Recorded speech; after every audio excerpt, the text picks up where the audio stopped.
koto, hi everyone. I'm Nicola Turner from Mainstream Green, and I'm all about making sustainability easy, normal and feel good. And thanks to Waipa District Council, I'm here to share some of my top sustainable fashion tips with you direct from my wardrobe. As humans, fashion and clothing is a really big part of our daily lives. Clearly it serves lots of practical purposes, but it's also a really big part of how we express ourselves.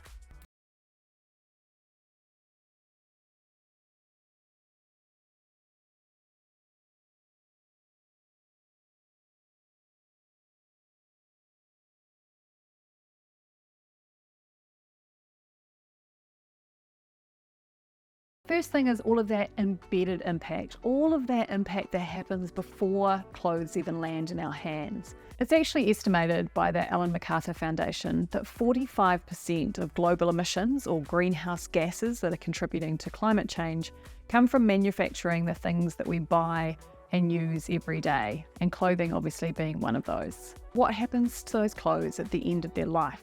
The waste side of things. It's estimated that every second around the world, a rubbish truck full of fashion and textile waste is either landfilled or burned. So the fashion industry is a really big deal. And I know when I first started on this journey, I wanted to figure out how to be more sustainable when it came to my fashion. And I started reading up on, well, what's the most sustainable material? How long are they going to last? What's the treatment of the workers like? How far have they had to travel to get to me? What's going to happen to them at the end of their useful life? There was lots to think about, and I found myself getting quite overwhelmed because there was no perfect choice to make. But when I sort of zoomed out from that, I realized that actually, for me, the best approach to sustainable fashion is to buy less and wear it more. So I'm going to share with you my 3 L's, the 3 ways I bring to life buying less and wearing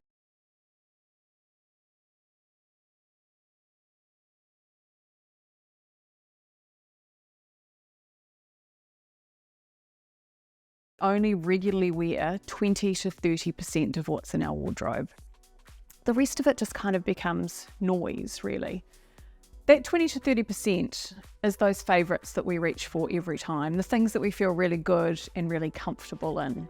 So when I first started on my journey, the first thing was just to get down to that 20 to 30%, which is what you see in front of you today. So there's multiple ways that we can get down to that 20 to 30%. My approach was sort of a bit of a hybrid, really. It was a bit of the Marie Kondo approach, where you take everything out of your wardrobe and lay it all out and ideally try it on and ask yourself, does it spark joy in me, is Marie Kondo's words for it, but do I really love it? Do I feel really good in it?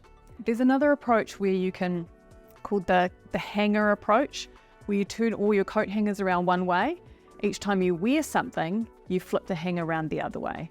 And then at the end of a set amount of time, you can look in your wardrobe and go, okay, cool, I can really clearly see all of the things that I wear regularly, and I can really clearly see the things that I don't wear. So that's another way of doing it. The first step is getting to less. The next step is, well, how do you stop more coming in? And again, this is where that love it philosophy really comes in as well. For things to make it into my wardrobe, I have to love them. And that's just a cold, hard, honest conversation with yourself. Anytime you try something on, go, do I love it? Do I feel really good in it? And am I happy for it coming into my wardrobe? And for me, that also means, am I happy for it being in my wardrobe for a really long time? So the average age of items in my wardrobe is 8 years. So if I'm buying something, that's kind of an acid test for me as well, to go, do I love it enough to have it in my wardrobe and wear it over and over again for the next 8 years? Discovering what I love has been all about kind of understanding what my personal style is. Now, there's multiple ways you can do this. I believe inherently we instinctually know what our style is, but you can also outsource it. There's lots of amazing personal stylists out there. It can make a really great Christmas or birthday present if that's something you want to do, or there's lots of online tools as well. But for me, I really just kind of tried to tap into, well, what do I feel really good in? You'll see a pretty obvious colour palette in my wardrobe. Those are the colours that I feel really good in. You'll also see some real obvious sort of style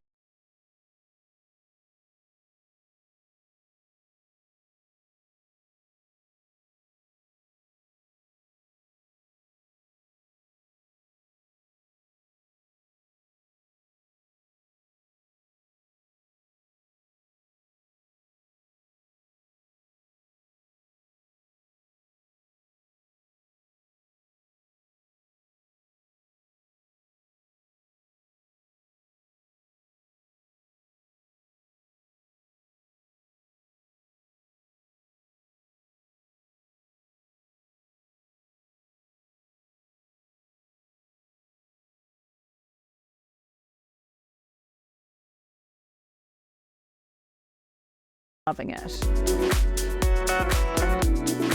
The second L is all about looping it, which is really the how do we get into that wearing it more part of buy less and wear it more. So one thing I like to do is to make sure the clothes that I have are multi-purpose. And as I talked about before, knowing your style and really tapping into that and only having things that you love will really help facilitate that, because it means that I know pretty much everything I have goes together. So it's really easy to mix and match. The other thing I do is I have a lot of multi-purpose items. So things like black jeans, for example, are a real staple in my wardrobe. You might notice over here. And they're a staple because I can wear them with a pair of sneakers and dress them down. I can wear them with a pair of flats and a blazer and wear them to work. I can wear them with a pair of heels and wear them out. So really multi-purpose items and things that you can mix and match are a big way to loop it. I can also mix and match things like scarves and accessories just to give things another look. Another way of looping things is to wear secondhand. So everything apart from one item that you can see here was bought secondhand. The vast majority of what I buy is secondhand. For me, it's all about, there seems like there's enough clothing in the world already. How do I make sure I can keep that clothing in use for longer and keep it going around? So, and buying secondhand or shopping secondhand is all about finding the ways of shopping in the stores that suit you as well. You know, even looking at things like op shops or charity stores, there's a really massive range of different stores and how they merchandise their stock and the type of stock that they have. There's lots of online groups or online pages where you can buy secondhand. It really is about finding the way that works for you.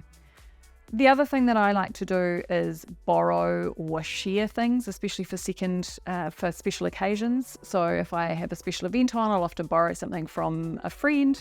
Or, you know, this is an example, this jacket is an example of something that I borrowed from a friend recently for an op shop ball that I was going to. Again, it just helps keep things in use for longer and give them an extra life.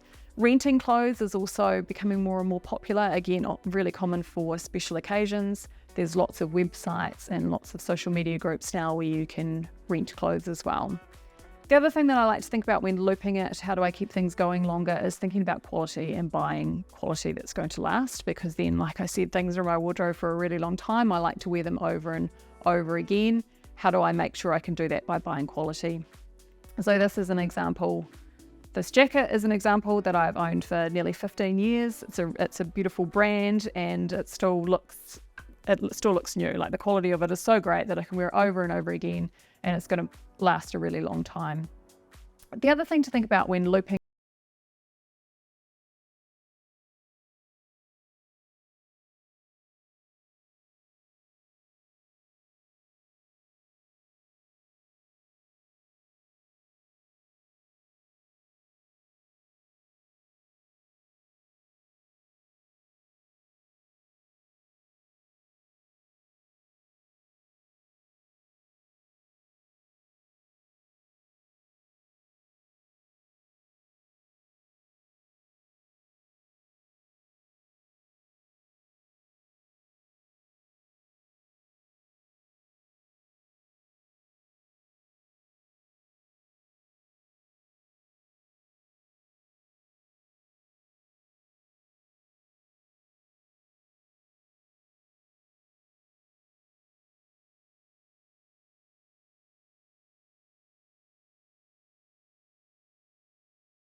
looking after our clothes is we tend to wash our clothes too much.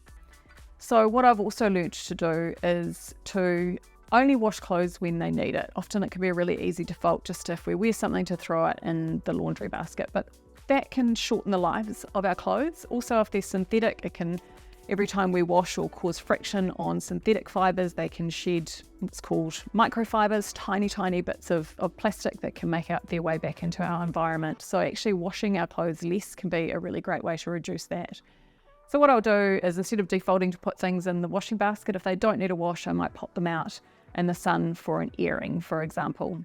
Like I said, to me, my philosophy is very much about buying less and wearing it more when it comes to sustainable fashion.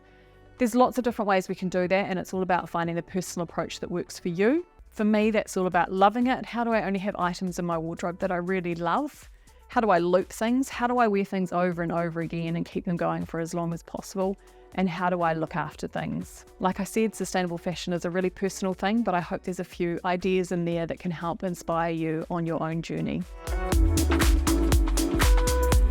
Thank you so much to the support from Waipaha District Council for making this video possible. And I also just wanted to highlight another great initiative in Waipaha. So this is a local booklet that we've had done, which was in partnership with Collectors Anonymous. So Collectors Anonymous make a national guide to all of the vintage, secondhand and op shops in New Zealand. And a local version has been done with Waipaha. So it has a listing of all of those wonderful shops within the Waipaha area. And then the cool thing about this is when you flip it over, on the other side of the book, there's a zero waste shopping guide as well. All the stores in Waipaha that are doing great things to help us reduce our waste. So again, you'll find a number of listings in there as well. So thanks again to Waipaha, and all the best on your sustainable fashion journey. Kia ora, everyone.